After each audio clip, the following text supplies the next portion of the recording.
It's not really fun to come and talk to people about maybe your biggest failure in your life. That's not really my most fun thing to talk about, but I do believe strongly in the legislature in each state, what we do. I really thought when I first got into politics it was all about D.C. Then I got to the state legislature and realized we actually probably touch people's lives more than anybody else. So I was willing to come and tell you, my mistakes, hopefully to give you some warning that you might not run into those same pitfalls or step into those same quagmires.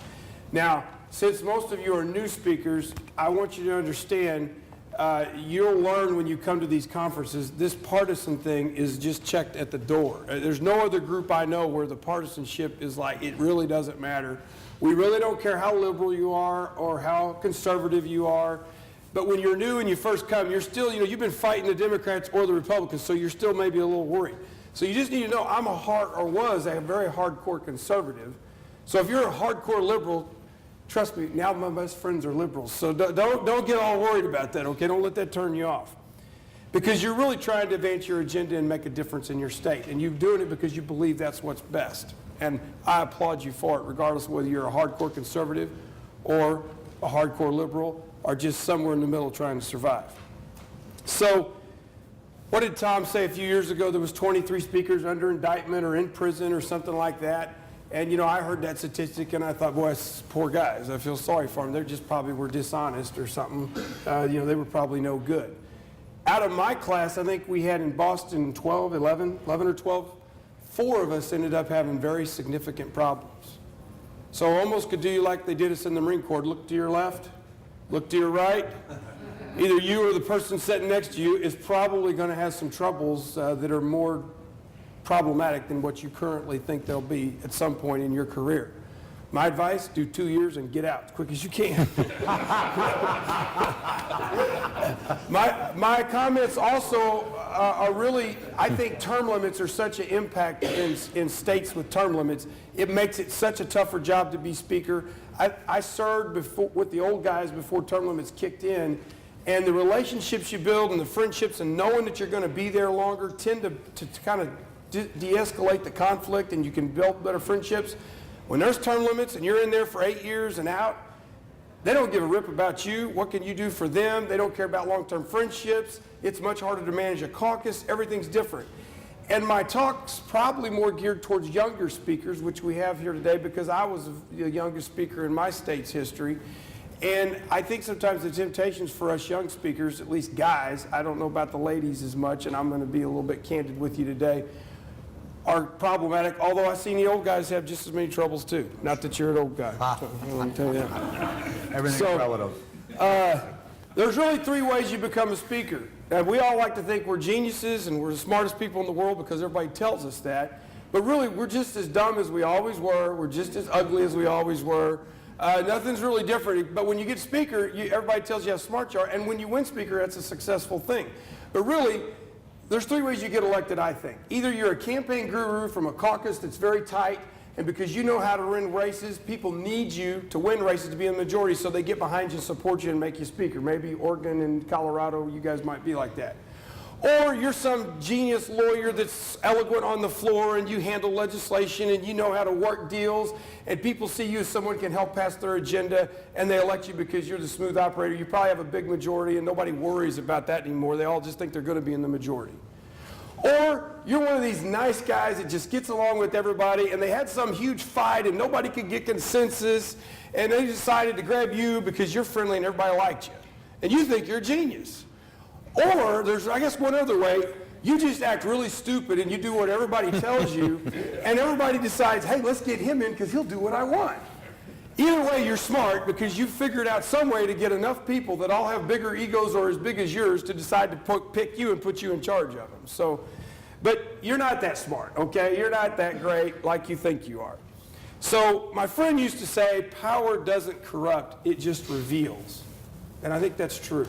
It really reveals a lot about you. And you're never going to have the power, probably unless you were a big general or something, you're just not going to have the kind of power that you've got now. Most of us appoint chairman, we refer bills, we decide which bills go on the calendar. You really, if you learn the system, can manipulate any bill and how it happens.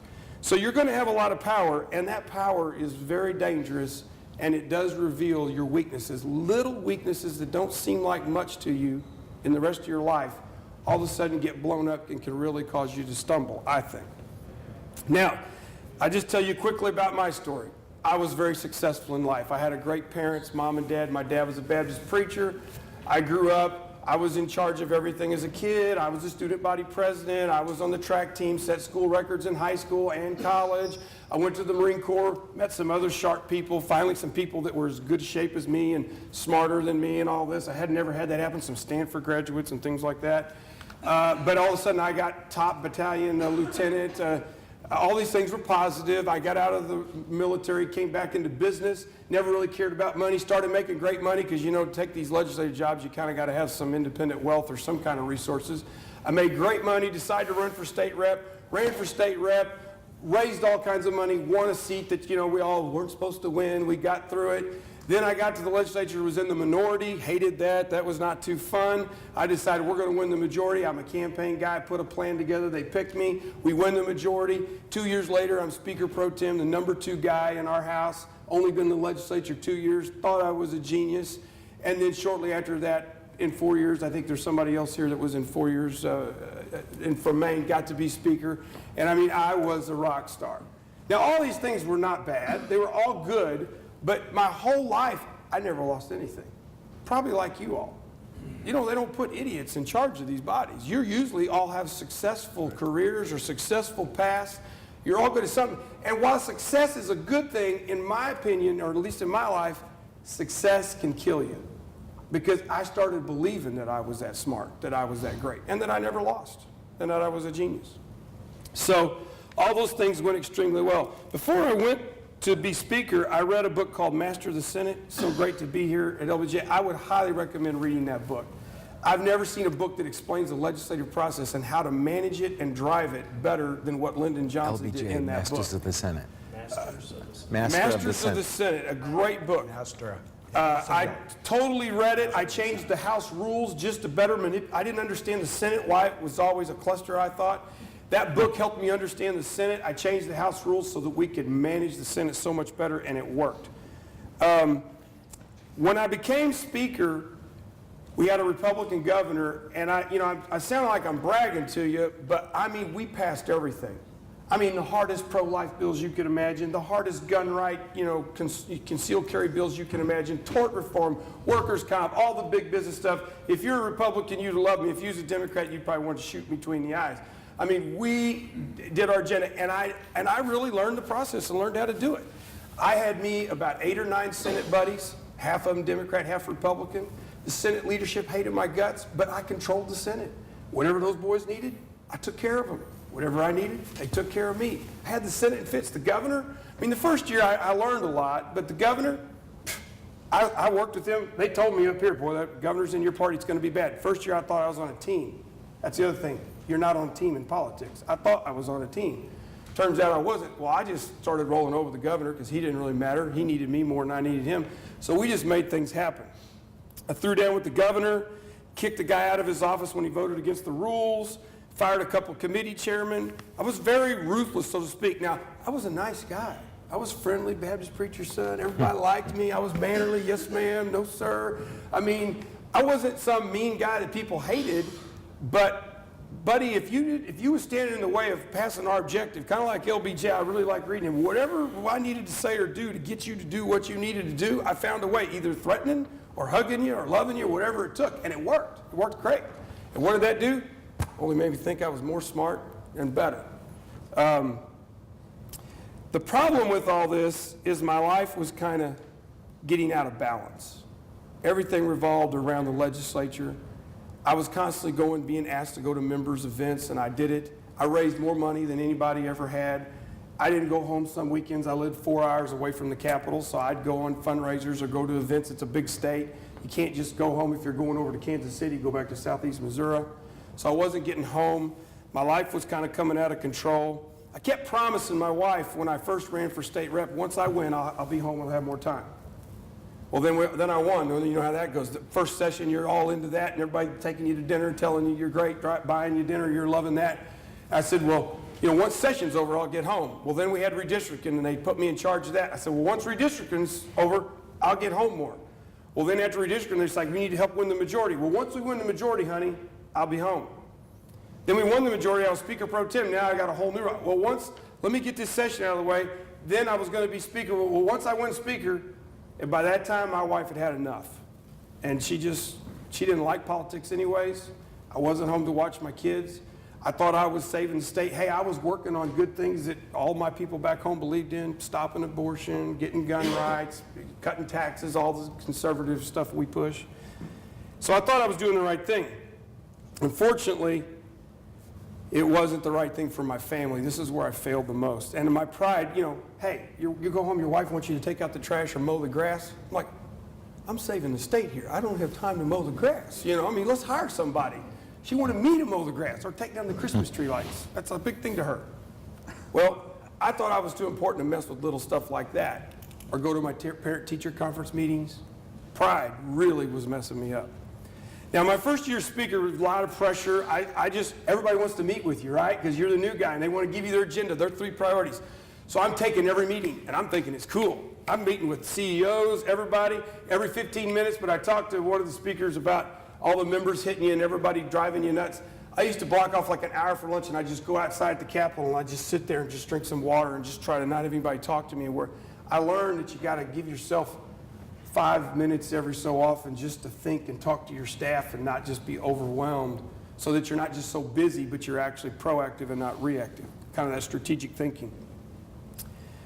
The problem was all the flattery. This is what you need to watch for. No one interrupts you anymore when you're Speaker. You don't really notice this, but it starts happening. Once you're not Speaker, and all of a sudden you're talking and people start interrupting, you're like, what is he doing? Why are they interrupting? Nobody, what's he talking? I'm trying to tell you what I think, because when you're Speaker, everybody wants to know what you think.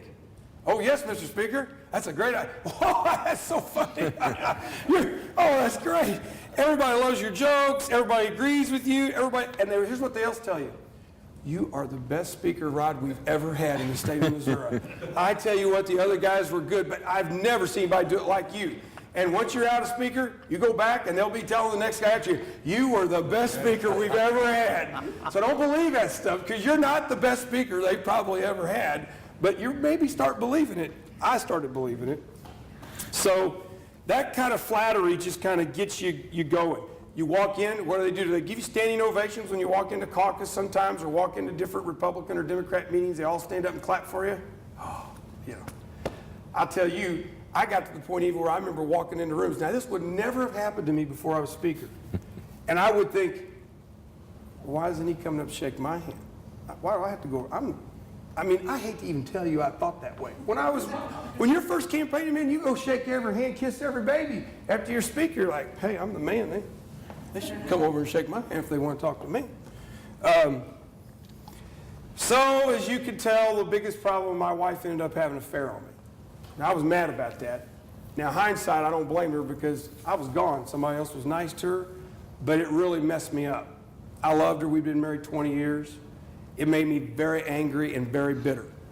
In the meantime, I'm picking up enemies. Anytime you're doing stuff as Speaker, you're going to pick up enemies. And actually, if you're one of those guys that doesn't do anything but tries to agree with everybody, you pick up enemies there too. Because when you're Speaker, you got to make decisions, and no decision is a decision, and somebody's going to be mad about it. So you get mad at your enemies, then you've got your wife, or at least my situation, I'm mad at her, and I'm becoming a very bitter and angry person. The other thing happens to you is you get a little paranoid, because you start thinking everybody's got some scheme to kill you. And a lot of people do have schemes to kill you, so it's very easy for you to jump to the next level thinking people are trying to kill you. So then you start getting real defensive, and if you're a Marine like me, you want to bring a knife? I'll bring a gun, and I escalated so many fights that I didn't have to. My list of enemies grew. There's this big king in the mountain in politics. I thought before I got in, it was all the Republicans, Democrats fighting for the king of the mountain. Not so. There's 2 mountains, and it's all the Republicans fighting for their mountain, and I guess Democrats fight for their mountain too, at least my friends tell me so, and it's vicious. And when you're a young speaker, I think it's even worse, because now all the old guys start seeing you as, this kid might be, I was going to do that job, or going to run for governor, or going to do this, and now he might. So you have enemies coming out of the woodwork shooting at you to kind of wound you and take you out of the game before you can really get started. And that probably, whether you're young or old, that happens. I thought we were all one team in the party and we were fighting the Democrats. Turns out I became good friends with the Democrats because all my enemies was in the Republican Party trying to keep me from going up. And you may see this same thing. So I became very bitter at my enemies. And keep in mind the old saying, friends come and go, enemies just accumulate. And in the speaker's office, I know a lot of speakers, it seems like that happens. Enemies accumulate, but your friends kind of come and go with what you can do for them. And I became very adversarial with the press, very paranoid of them, didn't want to talk to them, felt like they were misrepresenting me, not being fair with the stories, couldn't trust them, and didn't have any clue what off the record was, and wouldn't have trusted them off the record anyway, so that didn't help my perception. So I'm bitter, I'm mean, I'm sick of being speaker. I could have got out in 2 years, I would have. Trying to get out, I started drinking, okay? Now, I didn't drink. I know they say you got to drink in politics. Believe it or not, I'd quit when I was 20 because I felt like I had a little issue with it. But I got in office and the pressure kind of get, at the end of the day, nobody be around, I just want a beer. You know, I mean, been fighting everybody, listening to all their crap, all those babies whining, and I just like, I have a beer. Then it turned into 2 beers and 3 beers, whatever. And then, you know, the goal of lobbyists and your members is to get you drunk and see if they can find out something or gain an advantage over you, right? I mean, don't forget that's the game that's being played. I'll give you an example. When you were younger in college dating, guys, girls, what did you try to do with girls? Why don't you have a drink, honey? Why don't you have another drink? If I get her drunk, maybe, you know, I'll get lucky tonight. I mean, that was your plan probably. That's what you are to everybody in the Capitol. You're that good-looking girl that they're trying to get drunk and take advantage of or find some information out. But you have the pressure on you, and you need a drink, and you're hanging out with guys or friends, you think, so you take a couple drinks, and then you drink more, and my drinking got out of control, and that probably hurt me with the caucus, and then you lose your judgment. You know, 2 drinks, well, maybe one more, 3, 4 drinks, and when you're young, maybe not older guys, I don't know, but I've known some older guys in our caucus, and it doesn't seem to matter, old or young, if you see a beautiful young girl and she's hitting on you, and you've had a few drinks and you lose your judgment. I started cheating on my wife. And when you're speaker, let's be honest, it's easy to cheat on your wife. There's plenty of women out there that love to sleep with you, purposely try to sleep with you a lot of times to get a little leverage on you. And I hate to tell you and admit to this, but I kind of started cheating around on my wife. Felt bad about it. Go to church back home in the district on Sunday morning and feel bad and pray to the good Lord, please forgive me, I'm going to do right, I'm going to get better. But, you know, get a little drinking and lose my judgment. Now, I still ran the show. I was still running the operation. By this time, I had the system figured out. I was the man. All the lobbyists knew it. I raised all the money. I had the senators wired. Governor didn't matter. It was fun being the man. I'm not going to lie to you. That was a little heady. And I ran the show in Missouri. But I was sick of it. I wanted to be governor, you know, like all of us young guys, we want to be governor someday. After about 2 years, I was like, who cares about governor? I mean, I had more control as speaker. I did what I wanted. We passed our agenda. I was out. I retired. Life was great. I became a campaign consultant. Didn't want to lobby, too much pride. Didn't want to ask any reps for a vote. I was sick of working with them. So I just worked for all the leadership hired me. I was running the campaigns. I was pretty good at it. Life was great. I was divorced. Now I wasn't cheating on my wife, which I knew was wrong. Now I was divorced, and like most divorced people, I'm out there, I just say it like it was. I was kind of whoring around, running around with different women, having a good time, loving life. Nothing illegal, you know, I just having fun. I was still somewhat young. Life was great. And that's when it all come finally crashing down. If you read the story, I met a lady over Facebook. She invited me to her house for a nice one-night stand. Everything was supposedly great. Turns out a few days later, she basically said I raped her and assaulted her and all this. I will tell you that wasn't true, but I was not living the kind of life my mom and dad raised me to live. And that's the thing I would tell you. I don't care whether you're liberal or conservative. You can't live a double life and be happy. And I was going home in my district being that Baptist preacher's son, family values Republican, and I was up in Jeff City living a whole different life being just a terrible hypocrite. I don't care whether you're liberal or conservative. You try to be a hypocrite and live 2 different lifestyles, it's hard on your insides. It messes you up, and you will have problems and stumble. That's the thing I would tell you. And you've watched it. All of us have watched it. Even if you're a new speaker, you've seen members. They're one way back home, another way at the Capitol. And it just kind of eases. It doesn't happen at first. It just slowly happened to me. I always say I feel like that frog that got cooked. I just didn't realize it. The heat just slowly happened to me. The worst thing I can tell you is that I became somebody that I wasn't. I wasn't the friendly, nice, helpful person that I'd been. I became a bitter, mean, angry guy. I was still successful. I just wasn't the same person, and that's probably the most saddest thing to admit to you. Well, when you get charged with something like that and you're a speaker, it's all over TV. My dad's a preacher. Here I am on TV for assaulting a woman and a one-night sexual. It was just terrible. I can't even tell you how bad it was. I had to drop all of my Republican clients because they couldn't be having somebody like that as a Republican work for them. Shut my business down. I had been divorced. I really was in a financial position. It wasn't too good. But it gave me 2 or 3 months, and the first time in my life, the life just stopped, and I had time to reflect. And I really realized finally that I had been prideful, and I realized my faults and my weaknesses and how stupid I'd been. The very 2 weeks after this, I'd made some people mad that had friends in the federal prosecutor's office, and now that I was out of office, I was indicted. I wasn't indicted, actually. I was made a target of a grand jury investigation for how I handled a bill in 2005, right before the statute of limitations wore off. Long story short, I can just tell you that's pretty scary. I get a letter saying I violated, I'm not a lawyer, all kinds of laws, 20-something, 30 years in prison, who knows what it was going to be. And at that point, now, I believe in the Lord. I don't know if you do, and I'm not trying to push the Lord on you, but I'm telling you at that time, I had no choice but to turn to the Lord and say, okay, yeah, I need some help, because I've clearly messed it all up. And I'll get on the straight path now. So from that day forward, things have just worked out great. I went to the grand jury. You're not supposed to do that. All the lawyers say don't do that. I had no money. It cost $40,000 just to get a lawyer to talk to you about a grand jury. I mean, just to talk to you. They watched everything I was doing. They had been tapping my phones, text messages. I had no idea they was doing all this stuff, trying to twist your friends and turn them against you and get people to say stuff. And they'd found somebody that had said I'd kill this bill if they put some money in a campaign account. Well, I'd passed the bill, so I wasn't too worried about it. And I'd have been really cocky and prideful had it not been for this assault case on a moral issue with this lady that kind of brought me to my knees. I went to the grand jury and I just told them the truth, and by the grace of God, I got out of there and they dropped it. But usually the grand juries, even if they don't get you on what they want, they dig through something and find a piece of paper or something you did wrong. I just figured I was going to jail, life was over. That's why every day I wake up now in the sun, I walk out and see it, I'm a happy camper. I just love life now. I mean, I don't get all wrapped around the axle on all the little stuff that I used to when I was a speaker. I'm the happiest I've ever been. Now, what did I learn from all this?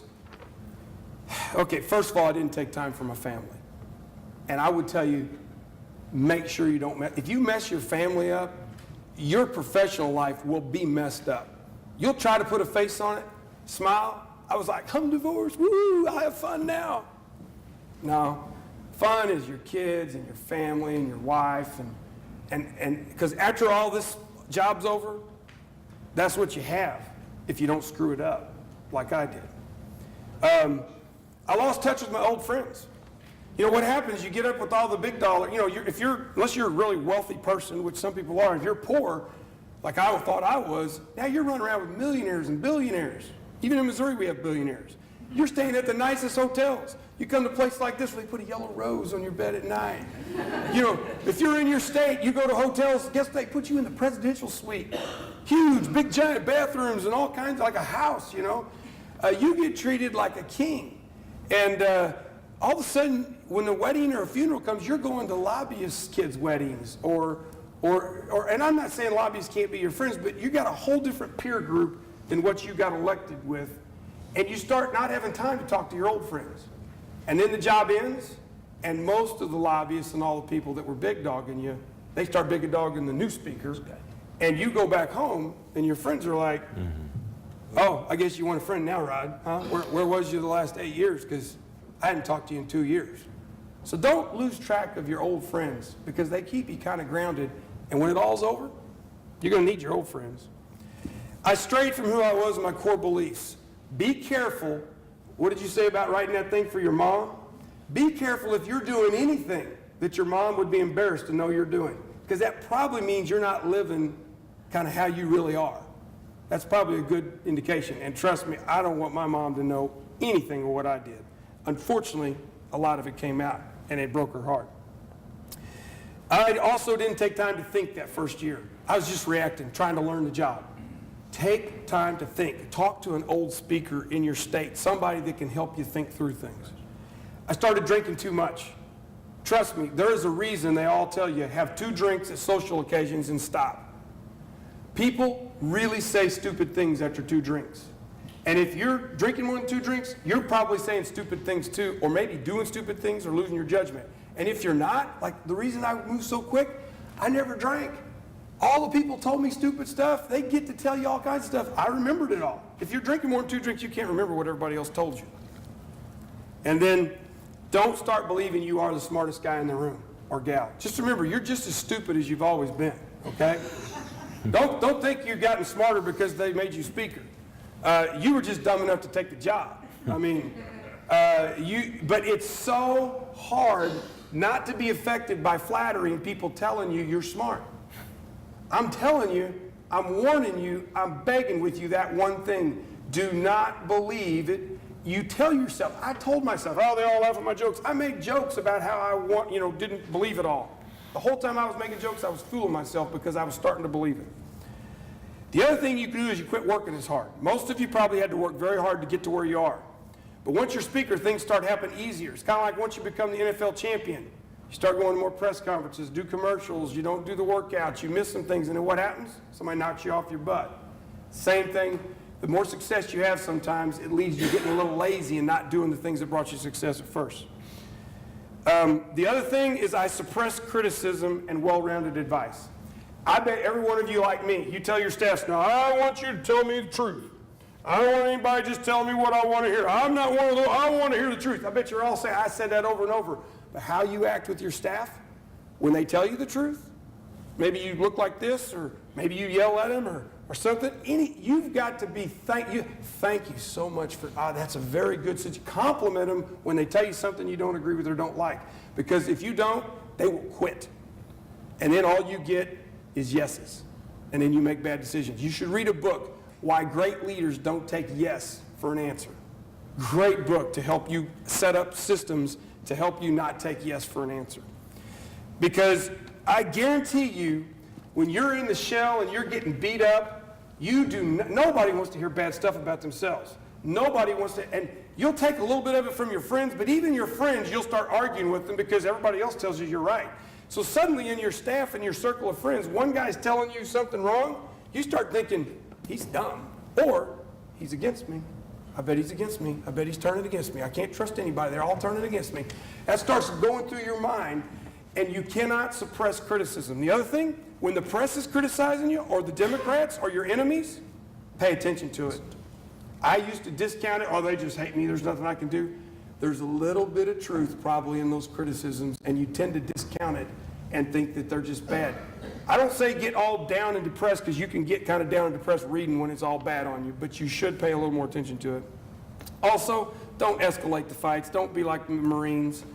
Try to find more peace. Be a more peaceful, happy, encouraging person. Try to overlook faults, because you only have so much blood to bleed, and you've got power, but your power is waning too. I mean, every day you're in office, it can go down. So try not to escalate the fights like I did. Build relationships with the press. She was so right. You can't trust them all, but you got to get along with them a little bit. And watch your texts and emails.